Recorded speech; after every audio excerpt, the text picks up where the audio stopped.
A grateful heart is always a happy heart. Blessed everyone, welcome back to my channel, MICH Diaries. Well, first of all, I hope and pray that everyone's okay. Honestly po, for today, it's already my 10th day of being quarantined. Yes, I decided to isolate myself po muna. Dito lang sa kabilang room. Kasi for the past few days, I am not feeling well. I had fever on and off. But thankfully, I don't have any cough or colds. And I still have my sense of smell and taste. Praise God. But of course, I just want to be extra careful because I have Kiel and I have Pupen with me. And also, I really wanted to upload this video by the end of the month, of this month, September, because you know this month is very special to my heart. Number one, because this is the time of the year where we start putting up Christmas decorations. We already put up our Christmas tree, and at the same time, because the month of September is the birth month of our dear son, Kiel. So yon. And you know, we wanted to have this kind of thinking for him na while he's growing up, like that he'd be very excited na kapag nakita niya kami putting up the Christmas tree, it would remind him na okay, his birthday is coming, and at the same time, Jesus' birthday is coming, Christmas. So join me once again as I open my diary, as we grow together and as we learn together, only here on MICH Diaries.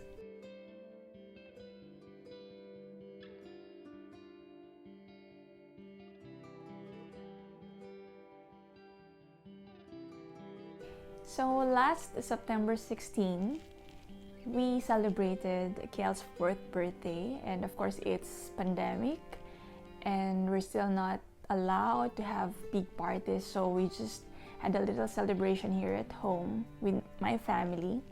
And sobrang nakaka-bless lang kasi parang nag-flashback sa akin lahat. As I have shared from my previous vlogs, you know, we've waited for Kiel for almost 3-4 years, and we prayed so much for this child even before he was conceived. A lot of people have been praying for him from before until now, and he is really an answered prayer, and his life is really just, you know, a blessing. I think not only for me but for a lot of people as well, because God has been so good that he gave us Kiel to open many people's hearts and minds, you know. And I just feel so grateful as a mother that I am given the chance, the privilege to be a mother of such an amazing child. And nakakatuwa lang kasi on his 4th birthday, his pictures really amazed us. Kung dati hindi siya masyadong tumitingin sa camera, wala siyang eye contact, we were so happy seeing his pictures na he's smiling sa camera, and he was just so happy on his birthday. And you know, we were just so happy because for the past days, weeks, months, Kiel has improved a lot. I remember the very first time he saw a piano, the very first time he played a piano. I don't know if it was just me, but I felt like there was a tune, a melody of his own, and I was like blown away. God amazes us every day on what he can do, extraordinary things. And then ito na nga, I think a week after his birthday, I suddenly felt feverish, and right away I decided na mag-isolate na nga. And to be very honest, it wasn't a very easy decision for me because hindi ko pa naranasan mawalay kay Kiel ng ganun katagal, especially overnight, because Kiel is very dependent on me. We're still breastfeeding and lagi niya ako hinahanap, and pinakamahirap is yung sleeping time sa gabi kasi hindi siya nakakatulog nang wala ako. It was really a heartbreaking moment for me because he was knocking on the door. He was crying. Sobrang nakakahabag na gusto mong lapitan yung anak mo, patahanin, but then you cannot. And then ito na nga, yung gabi na first night, it's already past 1 in the morning and he still cannot sleep. So I decided to just sanitize really thoroughly and magmask and padedehin muna siya and then go back to the other room. And then after ko siya mapatulog, I was crying while praying and I said to God, Lord, paano kaya ang anak ko without me? Paano siya magsusurvive? Paano sila ni Buben? And I just pray na bigyan niya kami lahat ng enough na rest and also, the comfort for my son. It was really a tough night. And then the following day, I'm still not feeling well. Really, really not feeling well. While I was browsing my Facebook, I saw a post of my friend, my good friend in Singapore, Nadine. She was playing her guitar, praising God and praying. And her song really moved me, as if God was trying to speak to me through that song. And it changed a lot. And I just cried. The song is so beautiful that I wanted to share it to all of you. And the main message of the song actually is that nothing is impossible with the Lord.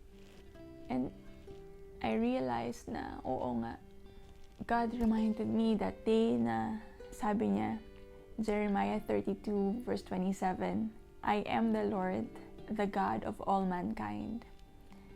Is anything too hard for me?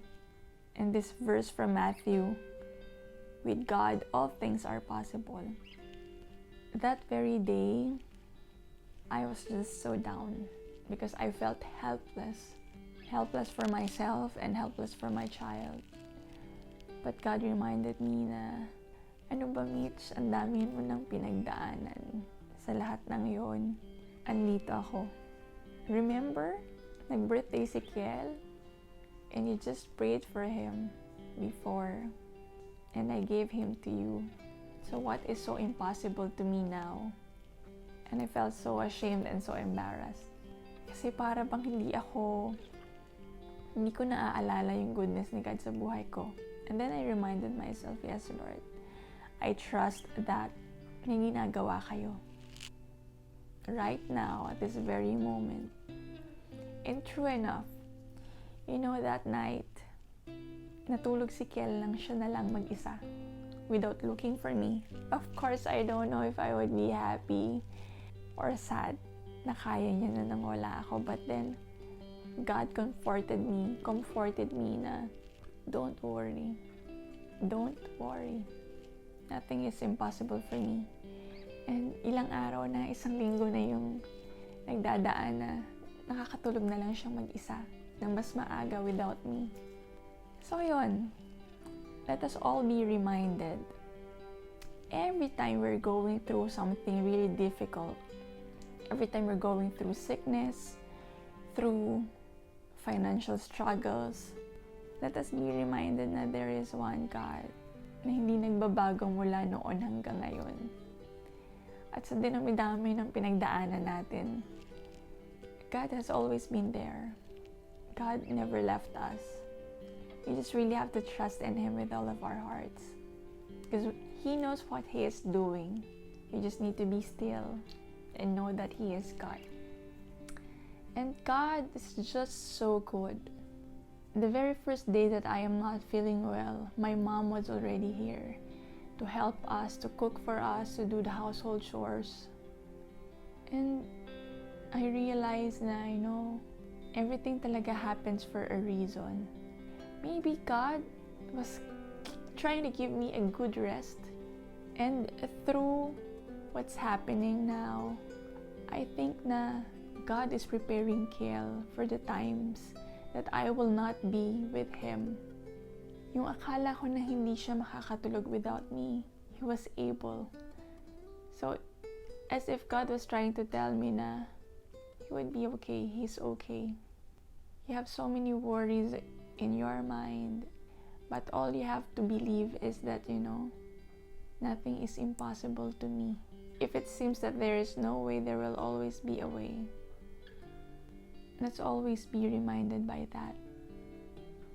And before I end this video with this beautiful song, my hope and prayer is that God speaks to us, speak directly to our hearts, and we may always have the grace to never cease praying and to just trust in Him with all of our hearts. God bless everyone.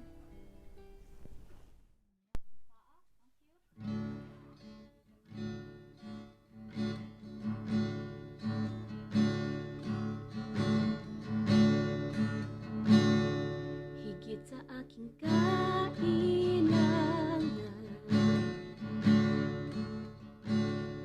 higit sa aking karanasan,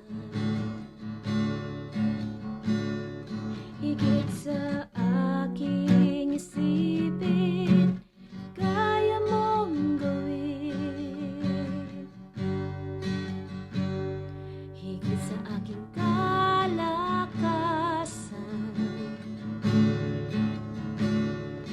minsan ay hindi nagkulang.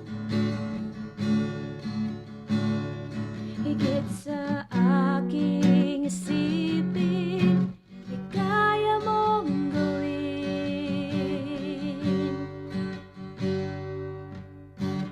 Bawat araw ko'y hawak mo, di mangangamba sa piling mo. Walang mahirap sa'yo, walang mahirap sa'yo. Ikaw ang Panginoon na makapangyarihan, walang mahirap sa'yo.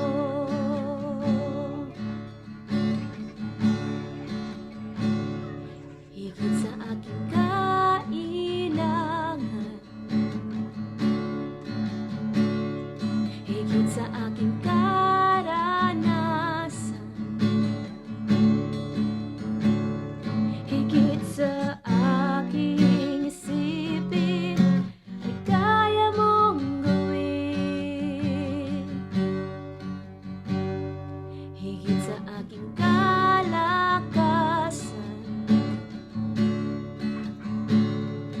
minsan ay hindi nagkulang. Higit sa aking isipin, ay kaya mong gawin.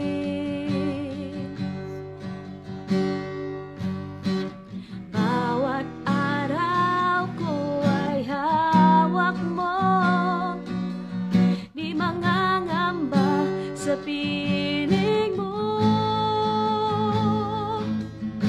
Walang mahirap sa'yo, walang mahirap sa'yo. Ikaw ang Panginoon na makapangyarihan, walang mahirap sa'yo,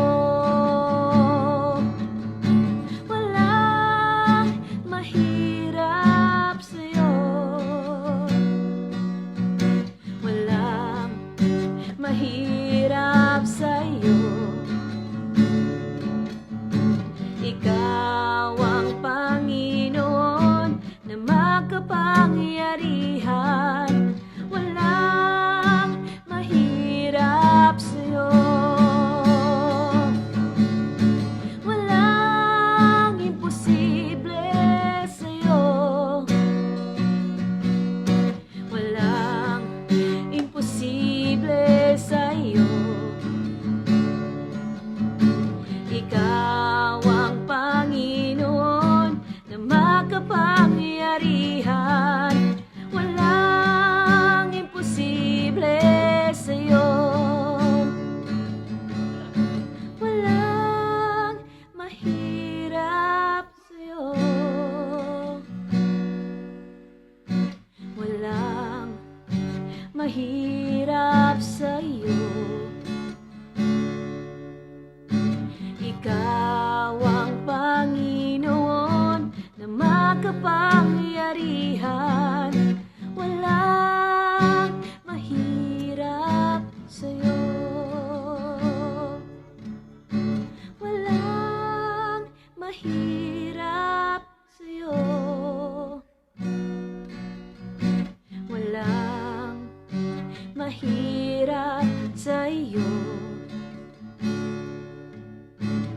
Ikaw ang Panginoon na makapangyarihan.